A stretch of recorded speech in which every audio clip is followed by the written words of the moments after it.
we begin with breaking news out of Columbia, where the university has just announced it's canceling its main graduation ceremony. This, of course, amid the ongoing protests.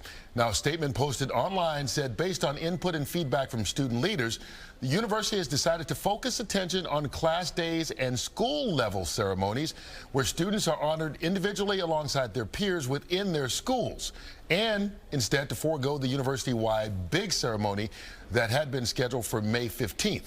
The Post went on to say that the school is looking at the possibility of a festive event on that date to take place of the large formal ceremony, so they may still have something involving everybody. But for now... Did they surrender?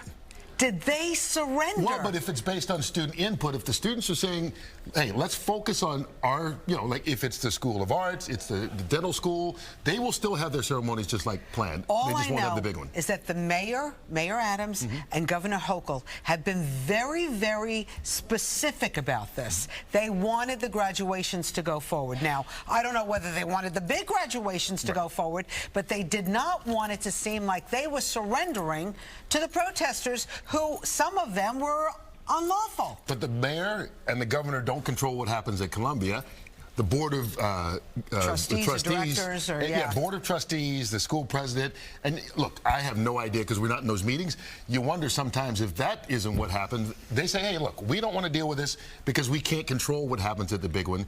Let's handle what we can control. And in smaller groups, they feel they can, and so maybe they're feeling it's okay to go forward with it after discussing with students.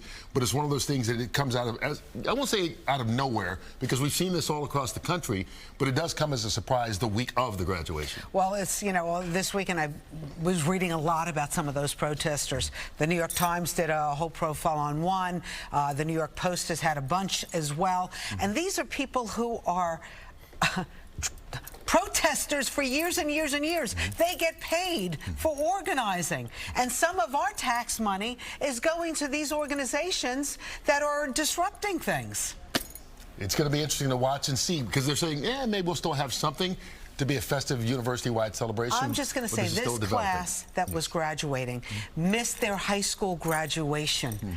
This is a very important time for them to at least get their college graduation. Well, they're still going to have the college graduation, not the big ceremony, though. But that's important. I get what you're saying entirely. Right. They'll have something this time, but as you said, a lot of these kids didn't have high school graduation or anything going forward. All right, we're going to keep an eye on this for you. For sure.